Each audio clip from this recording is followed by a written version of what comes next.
Hello viewers, myself doctor Manish Bali as a physiotherapist. आज मैं आपको डर्माटोम्स पढ़ाऊंगा। तो मैंने पिछली वीडियो सबसे पहले आप देख सकते हैं, वहां पे मैंने मायोटोम्स के बारे में पढ़ाया था।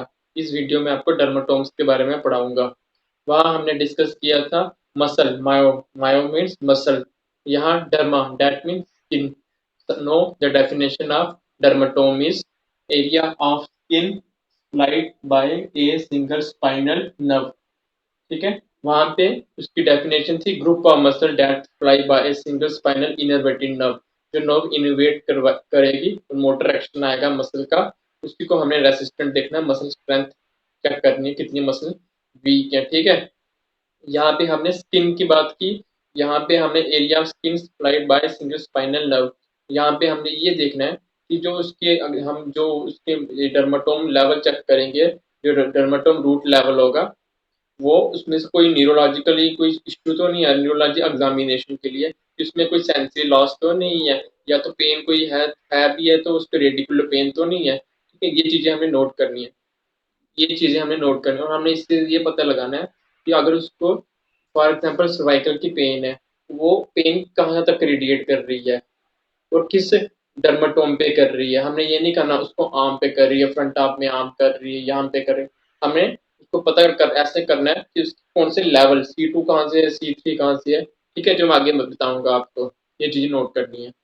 तो यही इसीलिए हम ये चेक करते हैं ताकि सेंसरी एग्जामिनेशन के लिए चेक करते हैं हम। ठीक है, ये वाइटल्स में आता है मेल।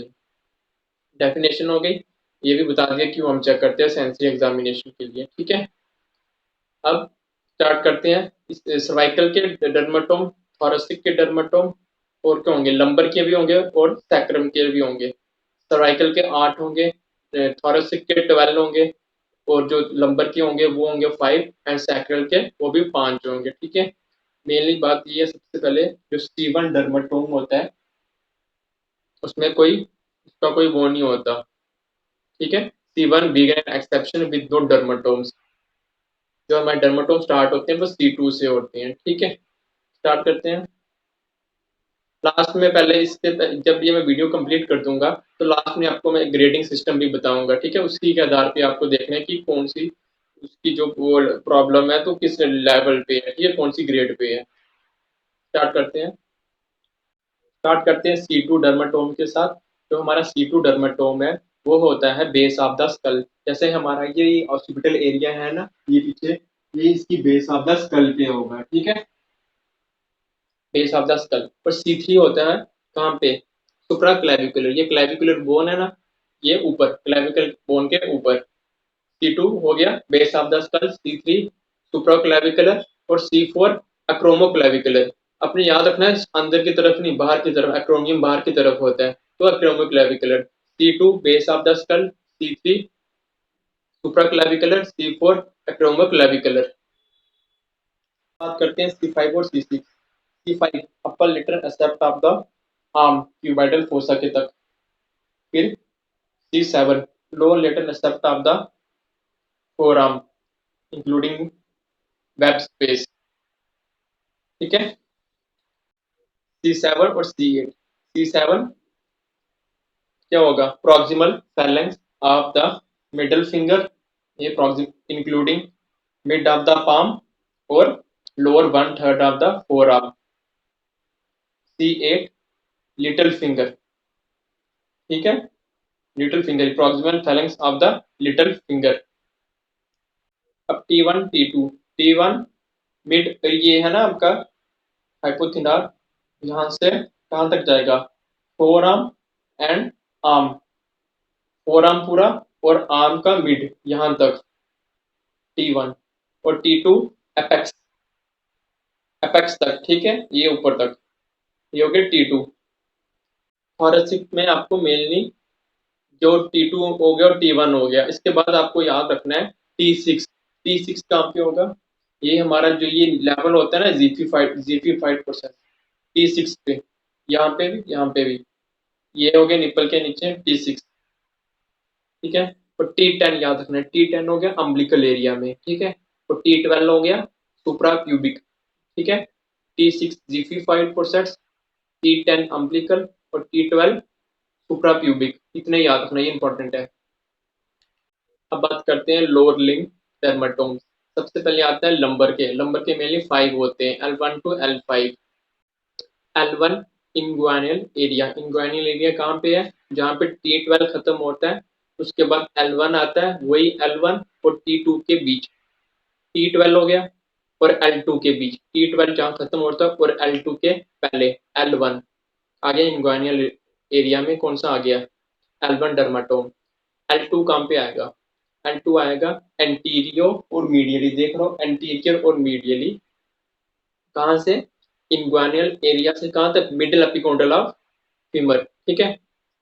अब L3, L3 क्रॉस करेगा नी को, ओवर द नी, ठीक है, कहाँ पे क्रॉस करेगा, मीडियली, ठीक है। L4 मिडल मेलुलोज तक, ठीक है, ये भी क्रॉस करेगा कहाँ तक, मिडल मेलुलोज। और L5 कहाँ पे होगा, L5 होगा ग्रेट टो, ठीक है, नीचे की तरफ ग्रेट टो, और फ्रंट से और बैक से कहाँ पे, 3 मेटाटार्सल जो होती हैं, ठीक है, बैक ऑफ द फुट। अब बात करते हैं सैक्रम के, सैक्रम के भी 5 होते हैं, S1 टू S5। जो हमारा S1 होता है डर्मेटोम, वो होता है लेटरल रेसेप्ट ऑफ द कल्केनियम, ठीक है, इंक्लूडिंग 2 डिजिट ऑफ या 2 पॉइंट जो गैस्ट्रोनिमस है उन दोनों के साइड पे, ठीक है, 2 पॉइंट्स आप बोल सकते हो। S1 हो गया, S2 कहाँ पे करता है, S2 करता है mid of the popliteal fossa, popliteal fossa होता है back of the knee, medially वहां से और ऊपर की तरफ जाएगा बैक ऑफ द थाई, ठीक है। S3 हो गया इंफीरियर ग्लूटियल फोल्ड, ठीक है, जो कट्स होते हैं ग्लूटियल रीजन के नीचे, इंफीरियर ग्लूटियल फोल्ड वहां पे। S4 हो गया और S5 हो गया पेरिनियल एरिया पे। एक बार मैं आपको फिर से जल्दी से रिवाइज करवा देता हूँ। स्टार्ट करते हैं। C1 begin an exception with no dermatome, C2 occipital area base of the skull, C3 supraclavicular area, C4 acromoclavicular joint, C5 और C6। C5 upper lateral aspect of the arm medial cubital fossa तक जाए, और C6 lower lateral aspect of the forearm including thumb और web space, ठीक है। अब C7 और C8, C7 proximal phalanx of the middle finger, middle finger that means mid of the palm and the lower 1/3 of the forearm, diagram देखो। C8 proximal phalanx of the little finger, ठीक है। अब T1 T2, T1 mid of the forearm and arm including hypothenar eminence, mid of the, क्या होगा, mid of, ठीक है, हाइपोथिनार eminence के mid में, जो लिटिल फिंगर वाली साइड होती है। अब T2 एपेक्स ऑफ एक्जिला। अब इसके बाद आपको T6 याद रखना है, T6 horizontal level of the xiphoid process, T10 umbilicals, T12 suprapubic. अब lower limb L1 inguinal area पे, mid point between the key sensory point for T12 और L2 के बीच। L2 anterior medially thigh, diagram देखो, anterior और medial thigh, mid point of the line connecting the, कहाँ से connecting है, inguinal region से and the middle epicondyle of femur. L3 cross करेगा नी जॉइंट को medially, L4 middle malleolus, L5 great toe front से and the dorsum of the foot से third metatarsophalangeal joint. अब sacrum, sacrum S1 lateral aspect of the calcaneum including 2 digits to the gastrocnemius muscle, S2 midpoint of popliteal fossa and the back of the thigh, देखो ऊपर की तरफ जा रहे हैं वो पॉइंट मैंने डॉट किया वो रेड कलर का। S3 over the tuberosity of the ischium भी बोल सकते हो, और inferior gluteal fold, gluteal region के जो कट्स होते हैं नीचे वही inferior gluteal fold. S4 S5 perineal area. अब इसकी भी मैंने मायोटोम्स में ग्रेड्स के बारे में बताया था, इस पे भी मैं ग्रेड्स के बारे में बताऊंगा डर्माटोम्स की। उस पे 0 to 5 ग्रेड्स थी, इसमें भी 0 to 5 है। स्टार्ट करते हैं फोर्थ और फिफ्थ के साथ। जो फोर्थ ग्रेड होती है उसमें पेशेंट क्या करेगा, वॉकर के साथ इंडिपेंडेंटली चल पाएगा, ठीक है, चलेगा आराम से, कोई दिक्कत नहीं होगी। और ग्रेड 5th में पेशेंट बेड रिडन होगा। नहीं समझ आई? समझाते हैं। उल्टा स्टार्ट करते हैं 5th के साथ। बेड रिडन पेशेंट होगा, बिल्कुल नहीं चल पाएगा। ग्रेड 4 चल तो पाएगा बट वॉकर के साथ। अब उल्टा ग्रेड 3 डिफिकल्टी होगी। जैसे वो 4th में वॉकर के साथ चल रहा था इंडिपेंडेंटली, ग्रेड 3 में डिफिकल्टी होगी, ठीक है, चलने में।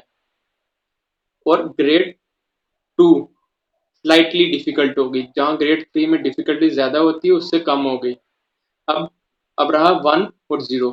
1 में क्या होगा? ये sign of spinal cord disease but not difficulty in walking. सिर्फ आपको स्पाइनल कॉर्ड के साइंस एंड सिम्टम्स देखने को मिलेंगे, डिफिकल्टी इन वॉकिंग नहीं होगा। वैसे ग्रेड 0 में साइन एंड सिम्टम्स होंगे बट स्पाइनल कॉर्ड की कोई डिजीज नहीं होगी, जिस कारण उसमें खाली साइन सिम्टम्स ही प्रेजेंट होंगे। एक बार ग्रेड 0 से स्टार्ट कर देता हूँ मैं। ग्रेड 0 साइन और symptoms of root involvement but with the evidence of spinal cord disease. ठीक है, without the evidence of spinal cord disease. Grade 1 sign of spinal cord disease but not difficulty in walking. Grade 2 slightly difficulty in walking. ठीक है। Grade 3 difficulty in walking, वहां पे 2 था, यहाँ पे 3 में डिफिकल्टी इन वॉकिंग होगा। ग्रेड 2 में स्लाइटली डिफिकल्ट होगा। ग्रेड 4 में एबल टू वॉक, वही something someone else help that with the aid of a frame. Frame that means ये कह सकते हैं वॉकर वगैरह के साथ, ठीक है, एड चाहिए होगा, ठीक है, with the aid of a frame. Grade 5 chair bound or bedridden. That means patient is unable to do any activity क्योंकि patient bedridden है।